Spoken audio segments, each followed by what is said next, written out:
passenger. The graveyard caretaker settled into his chair, his voice like gravel on old tombstones. Route 77 ran straight through the pine barrens for 63 miles without a single turn. Thomas Whitmore drove it every Thursday night, returning from his shift at the power plant. He'd made the journey 200 times, maybe more. He knew every mile marker, every pothole, every place where the trees leaned close enough to scrape the sky. On the Thursday after the autumn equinox, he found someone waiting at the unmarked pull-off near mile 41. She stood in his headlights wearing a blue dress that might have been fashionable in another decade. Her thumb was out. Her face was pale, unremarkable. Thomas almost drove past. He had a rule about hitchhikers, but something made him stop. Perhaps it was the absolute emptiness of the road. Perhaps it was the way she didn't blink in the high beams. "How far you going?" he asked through the lowered window. "The end," she said. Her voice sounded distant, like an echo in a well. She climbed into the passenger seat without waiting for confirmation. The car's interior light didn't come on. Thomas noticed but said nothing. He'd driven stranger fares when he worked the night shift taxi years ago. They drove in silence. The pines crowded the road, their shadows deep and absolute. Thomas kept his eyes forward, but in his peripheral vision he could see her, sitting perfectly still. Too still. Not even the subtle movements of breathing. At mile 47 he tried the radio. Static on every station. At mile 52 his phone showed no signal, though it always had service here. At mile 58 he realized the mile markers were counting backward. 57, 56, 55.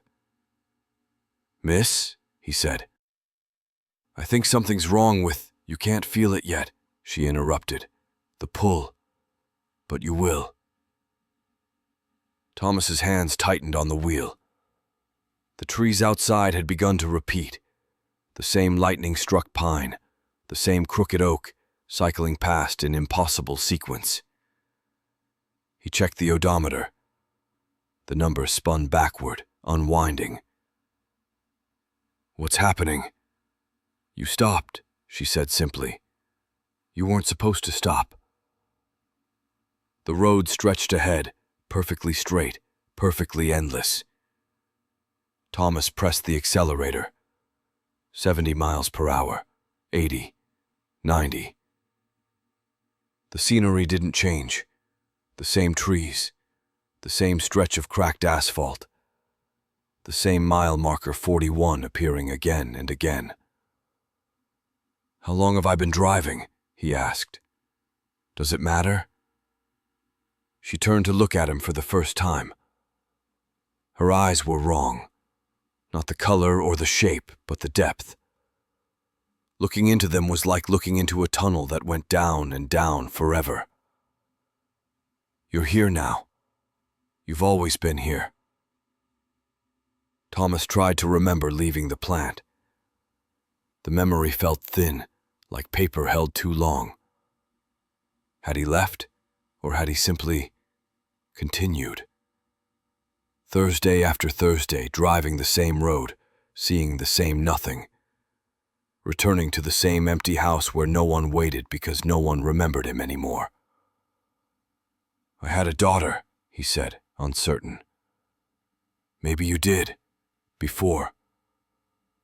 The car's fuel gauge read full. It had read full for how long? Thomas couldn't remember the last time he'd stopped for gas. Couldn't remember the last time he'd stopped at all. "The others," the woman said, gesturing vaguely at the darkness beyond the windows. "They're still driving too." The salesman who stopped in '89. The couple from 2003. The trucker. We all stopped when we shouldn't have. Now we drive the between place. The road that isn't Route 77 anymore, but isn't anywhere else either. Thomas saw them then, other vehicles materializing in the darkness. A rusted sedan from decades past, a pickup truck with wooden side panels, a Model T, its brass fixtures gleaming impossibly bright. All driving forward, all going nowhere. There has to be a way out, Thomas whispered. There is, she said. At the end. We're all driving toward the end. How far? She smiled, and the expression held no comfort. We'll know when we arrive. Could be tonight. Could be 1,000 Thursdays from now. Time doesn't work the same here. But we'll get there. Everyone does. Eventually. The graveyard caretaker stood, stretching his ancient joints. They say Route 77 is still there, straight as ever through the pine barrens. Still gets traffic every Thursday night. But sometimes folks report seeing other cars on that road. Cars that don't belong to any particular year. Cars that never turn off, never stop. Just keep driving forward through the dark. He moved toward the gate, keys jangling. And if you ever find yourself on a long, straight road at night, and you see someone waiting with their thumb out, he paused. Maybe just keep driving.